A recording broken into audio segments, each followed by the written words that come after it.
Hello, welcome, good evening to the Minecraft Ed After Chat. My name is Mark Rundell, and I'm the co-founder of Minecraft Ed. Unfortunately, my partner and co-host Garrett Zimmer, PB Jelly Games, he's unable to make it because he's at the Microsoft Can 21. So, best of luck to you. Hold on, I'm getting some feedback. All right, there we go. So, if we could get started with some introductions, I have Mark Cheverton and Sean Fay Wolfe, two amazing authors, authors of the Elementia Chronicles and the GameKnight999 Chronicles. So, Mark, if you just want to say hello, introduce yourself, and tell us a little bit about Yep. yourself. So, hi everyone. So I'm Mark Cheverton, and I was a high school physics teacher for 15 years, and then turned research physicist and did that for another 15 years, and now I'm a full-time author. Excellent. Sean? Right. Hello, my name is Sean Fay Wolfe. I am 19 years old, and I am the author of the Elementia Chronicles trilogy, which is a series of 3 action-adventure books that take place in the world of the game. I started writing the books when I was 14, just as a fan. I really loved Minecraft, I was a fan of writing, so I thought I would set a story in Minecraft. And one thing led to another, and it ended up with books being published. And I'm still in college as of now. I am going into my sophomore year at the University of Rhode Island, but I hope to eventually be able to be a full-time author. Excellent. And I just want to say thank you to both of you guys for coming on and doing this and working collaboratively. It's amazing. Both of you guys have virtually been in my classrooms and helped inspire many and many of my students become more avid readers and more avid writers. And I just want to thank you for helping to promote literacy, both locally for me within my classroom and globally through this Twitter chat. So thank you very much. Can't say thank you enough. Just what you're doing for Minecraft and for education is amazing. It's incredible. Yeah, it's important. So we're going to get started with just discussing some of the highlights and anything that stood out to you during the chat. So tonight's topic was really helping to develop and promote literacy and creating that future generation of authors and getting kids excited about reading and writing and using Minecraft as a tool and a vehicle to do this. So question one was, in what ways does Minecraft spark students' interest in literacy? So Mark, was there anything that really stood out to you during the chat that you want to share with us? Yeah, it seemed that a couple of people mentioned that students being so familiar with Minecraft, they're excited about that, and so when you start talking about literature and reading and writing and using Minecraft as the bait to dangle in front of the kids, they get really excited, and some of the teachers had mentioned that on the chat, and I think that's really important for people to realize. Oop. Okay. And Sean, was there anything in particular that you noticed or wanted to share that you found to be of particular importance? I basically agree with what Mark said. I think the Minecraft, I think the nature of the game itself definitely lends itself to just a creative mindset and encouraging students to basically go wild with their minds. I think that's something that ties in just very well to the whole concept of literacy on whole, and in that literacy can transport you to different worlds. It encourages use of the imagination, both through reading and writing, and I just think that that's definitely something that people definitely need to realize. Yeah, and I love the blend of responses that we got because of the nature of Minecraft and its ability to tell stories. There was a strong response I felt for not just fiction but also for nonfiction and the value that it has in teaching nonfiction, whether it's explanatory or historical text as well. I really enjoyed that, and I know that was something that was kind of brought up later on. So with that, I kind of want to jump right into question two. And Sean, I'll ask you this first. How do gameplay elements of Minecraft develop literacy skills? Did anyone jump out to you? Um, I think the one thing that people were talking about that I definitely agree with is the social aspect of Minecraft. The fact that it encourages, because of the nature, again, of the nature of the game, not only is it a place for creativity, it's a place for people to be creative together. And so that basically creates an environment where students are together and experimenting in creative ways. And I think that's something that definitely lends itself to expanding mindsets and possibly leading to discussions about literacy. Excellent. Yeah. Mark? Yeah, so the thing that I thought was really interesting was Catherine D. mentioned, when we talk about literacy, we don't want to think just reading and writing, but speaking is really important as well. And she had mentioned that she had one of her students that had trouble talking in front of a classroom.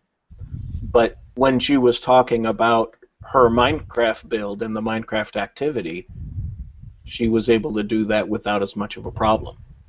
And it's interesting that Minecraft can draw somebody out of their shell to be able to participate in something like that. I think that's pretty powerful. Yeah. I really like that point, because not only does Minecraft help develop students' reading and writing skills, but we forget that the other elements of literacy include that speaking and listening. And Minecraft really does offer so many great avenues to share and present. We could get up in front of a class and talk about what we did live, but if we're not comfortable with that, create a screencast, create a YouTube video, and share out that way. I think it's just an amazing tool for doing that, and it's such a social game, and students do feel safe within the context of Minecraft. Yep. And Sean, you brought up that social element, and it really does perfectly flow into question 3. How can Minecraft's social atmosphere inspire literary discussion among students? And this really sparked some great conversation. Mark, did you want to get going with that? Yeah, I think the nature of the game is that it's collaborative. Some people play it alone, but not a lot, and so it's neat that you have an environment that you can create in a classroom where it's collaborative with students, and you can use that to lead into collaborative activities within your lesson. And so that can be, again, going back to using Minecraft as bait. Minecraft can be used as bait to get kids to do things that they might not necessarily feel comfortable doing, but they're happy to do it within Minecraft. And that collaborative aspect, I think, is really important. Yeah, and I think we have to be true to the game.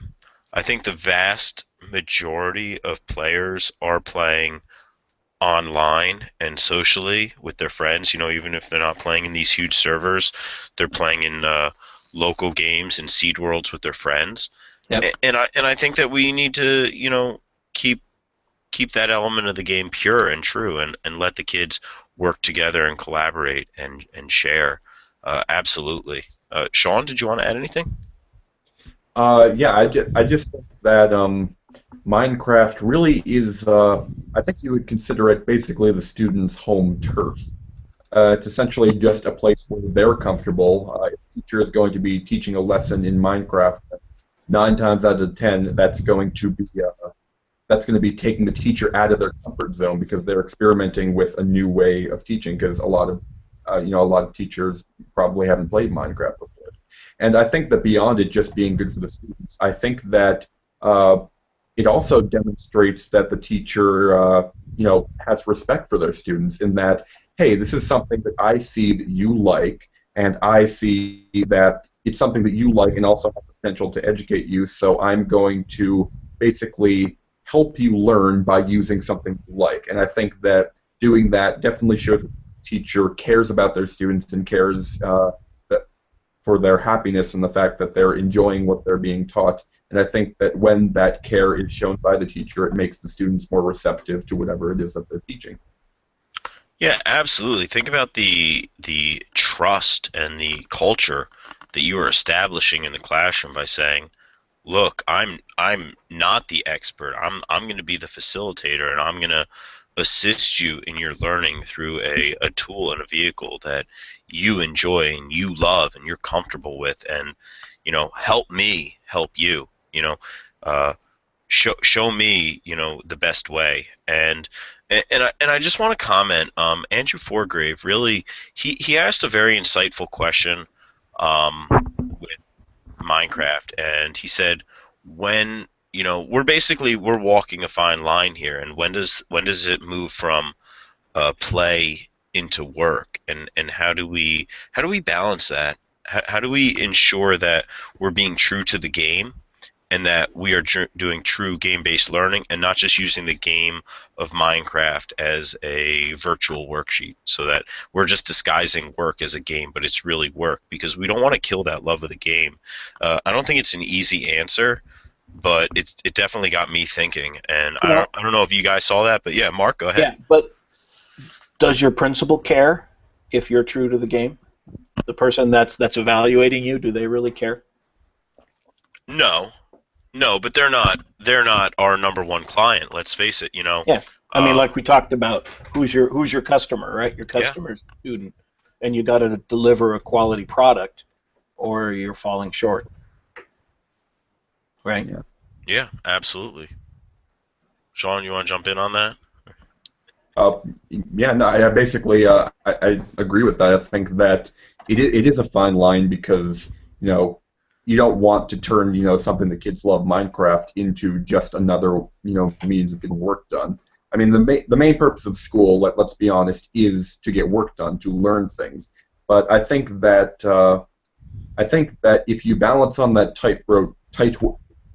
if you balance on that tightrope correctly, so to speak, then you can do what every good teacher aims to do, and that is take this environment which these students enjoy being in, and they find it fun to be in, and make it so that they're both learning things and having a good time in the process. Yeah, for sure. Yeah, I'm sure there's a ton of data that shows the benefits to retention if kids are having fun learning, right? Yeah, there's tons of data out there that if you're having fun, and also then if you're teaching it, and that kind of goes back to what Sean said earlier about the teacher doesn't necessarily need to know it all, but if a student can speak and share and discuss their learning, and teach the teacher, teach their classmates some of the ideas behind their building, then I think not only is that student going to learn the concepts better, but their classmates are going to learn it better. I think kids just learn better from each other than from us. I think there's a lot of truth in that. I think that, I mean, from what I see, just based on what I've seen and what I've experienced, having, being just out of school myself, Yeah, I've definitely found that when you have the opportunity to teach something as a student, I mean, that's something that's very valuable. I remember reading somewhere, I don't remember where exactly, that um, that having the students teach fellow students is one of the most effective ways to promote learning, because if you teach something, then you're much more likely to retain it. The number I read was a 95% retention rate if students, basically teach each other.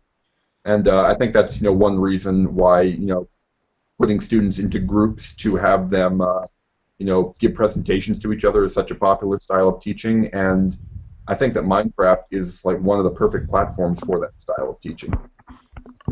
excellent, excellent. Yeah. So, yeah, I think we can just go on and on with this question, but let's hop on to question 4. What is the best way to create lessons in Minecraft that are fun and informative for kids? And here's the key: manageable for teachers. Uh, I don't, uh, I don't know I, who want to get started. I don't know where we are. Mark, I don't did you want to even hop in? I don't even know how you do manageable with Minecraft in your classroom, because I bet the students get so excited about doing it that it must be a challenge, right? Yeah, it is, and I mean, What I see a lot is a lot of people's default is just put them in a super flat world, Yeah. and yeah, that's very manageable and convenient for a teacher, but it's not But always you the best for the students. right. I think a lot of times teachers do need to be somewhat of a designer, and I think that's where the art of teaching comes in. Hmm. Um, I remember speaking with John Miller, and he has this incredible build of Birmingham, where his students experience a quest where they have to escape the plague. Hmm. And one thing that he did was he established a student build team of 5 core students to really help create this map. And I think that made it much more manageable for him. I think it was still a huge time commitment, but he was using these kids during their free period, like the last period of the day, to help build for about 40 minutes. And it was a challenge for them, but they loved it. They enjoyed it. So I think maybe that's one strategy: is use your strong builders, the kids who are true experts in Minecraft, or at least true expert builders in Minecraft. I think that's one strategy. Sean, did you have any ideas to Uh, help some teachers out? I honestly think that in my one of the best responses that I saw in the discussion today was a tweet by Todd Russo, Yeah. and his response was, "Ask the students what they are interested in learning and how Minecraft could be used to pursue it." And why I think that that's a very good response is that I think that just discussing with the students, what they like, tell them, we're going to be learning this.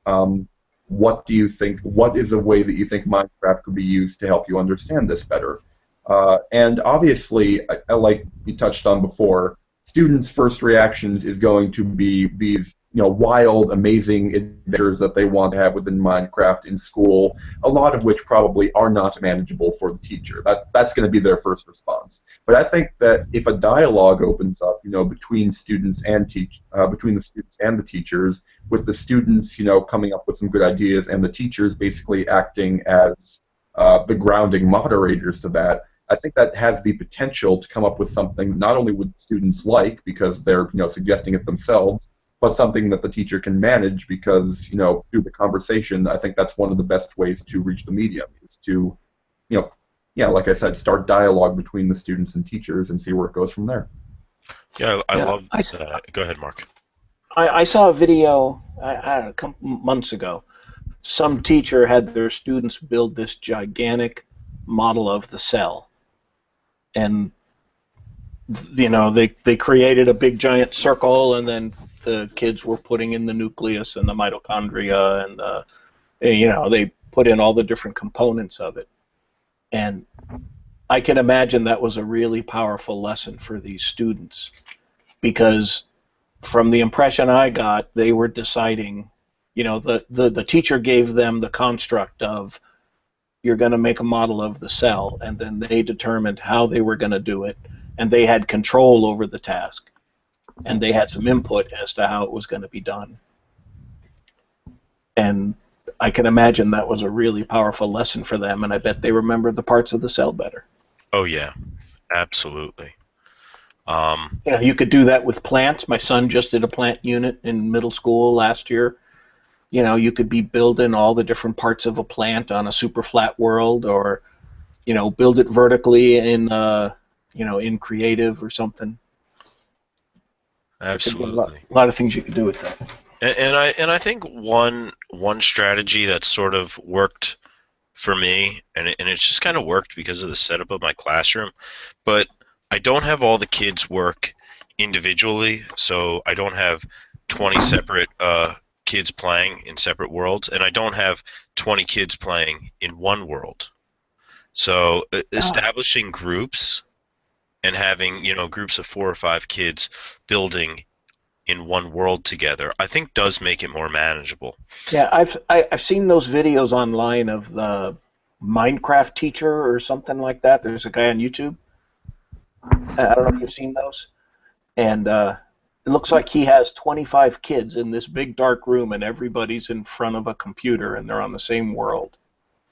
And And that I, might be manageable for some, but I just can't imagine.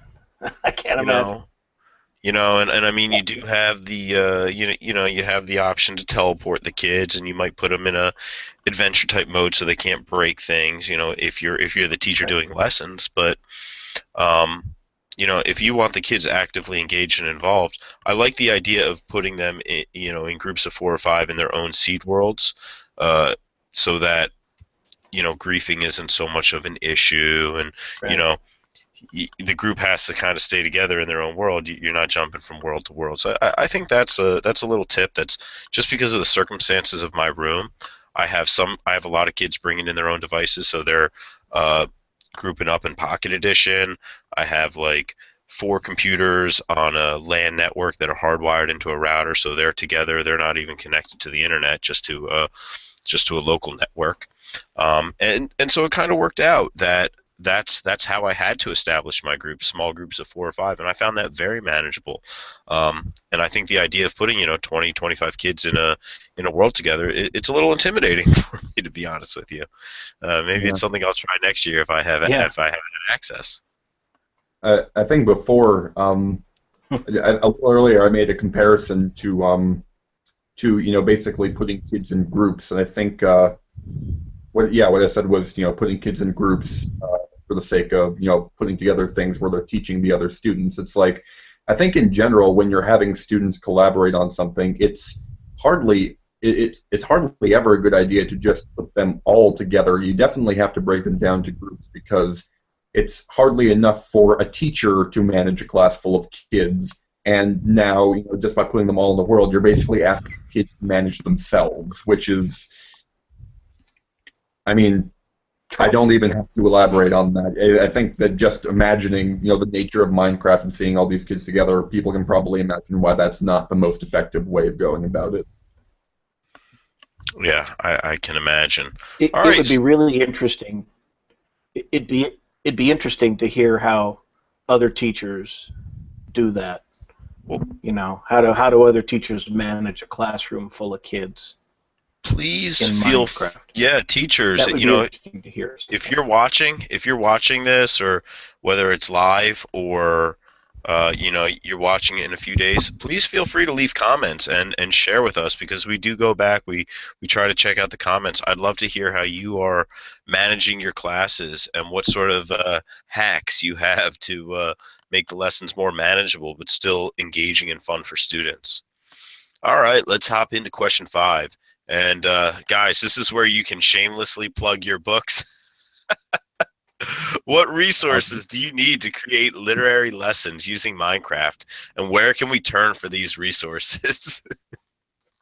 Sean, you Well, want to kick it off? totally honest with you, Mark. I'm not. I have to think about that one a little bit. I mean, just off the top of my head, this little book series that I've had some minor involvement with. It's called the Elementia Chronicles, and yeah, basically I mean, basically the reason that I think that my book would be good for basically helping kids get involved in literacy is because and well, is Mark still is Mark Cheverton still here? Oh, he may have dropped. Hopefully he can pick up, or else only you're gonna get the plug. No. Well, I'll speak for him as well. I think that something. Hold on, let me collect my thoughts.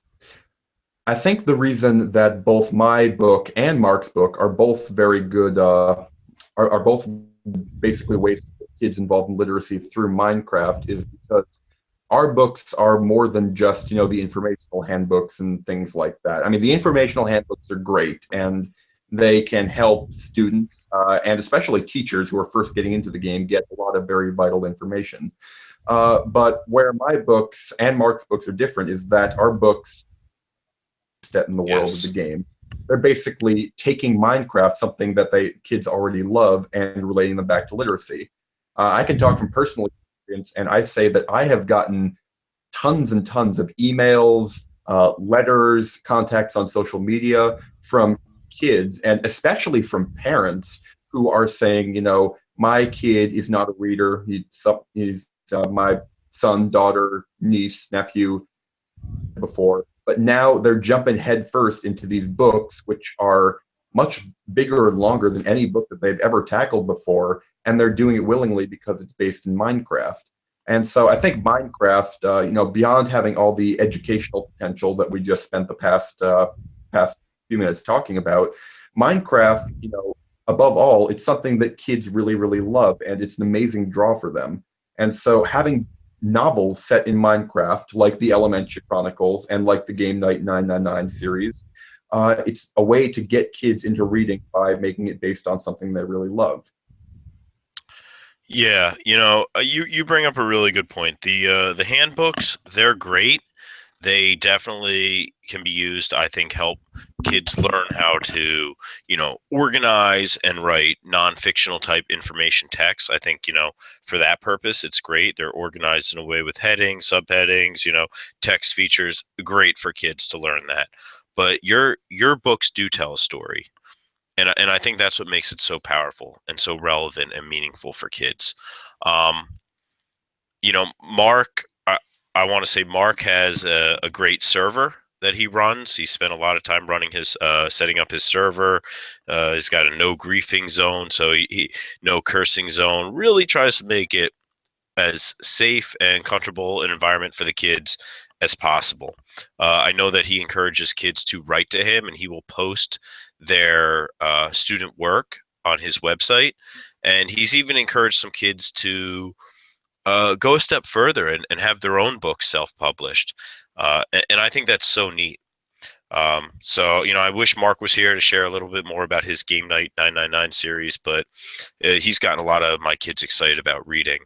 And, uh, as we begin to wrap up, I just want to say, a big, huge thank you to Mark and Sean, who, like I said, collaborated and worked together to come up with these questions and host this chat. And I think this is a great example of how collaborative in nature Minecraft is, that we have two authors who, you might look at them as competitors, that they're both writing the same thing. But the way I see it is it's not a zero-sum game, that, the more books you sell, Sean, it's really going to help Mark, because you're helping spark interest in that Minecraft genre. And when the kids devour your books, where they got to go somewhere else, they got to get Mark's. And it's the same with Mark's. Once they make it through his series, where are they going to go? They're going to go to your books. And your books have received a lot of accreditations, right? Didn't you just win that ILA award? Yes, as a matter of fact, I did. Yeah, congratulations. That must be awesome.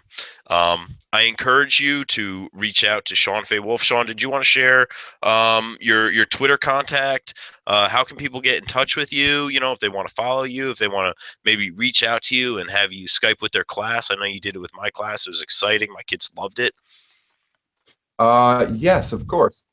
If you would like to reach out to me, then you may reach out to me at my Twitter at sfaywolf. On Facebook, facebook.com/Elementia Chronicles. I also have an active Instagram account, Sean.faywolf, all one word.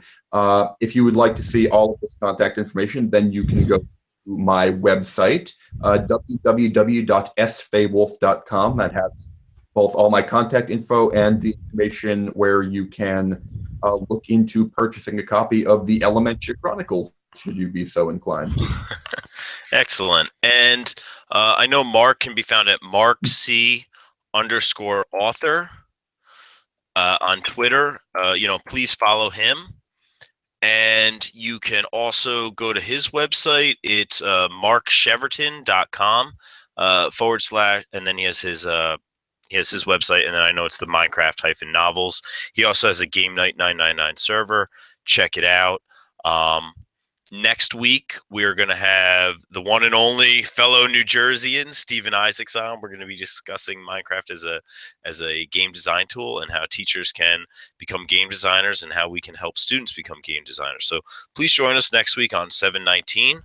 I want to thank you all for watching. Have a good evening. Sean, thank you. Mark, wherever you are, thank you. Have a good night. Good night, Sean. Thanks for having us. Night, everybody. Thank you.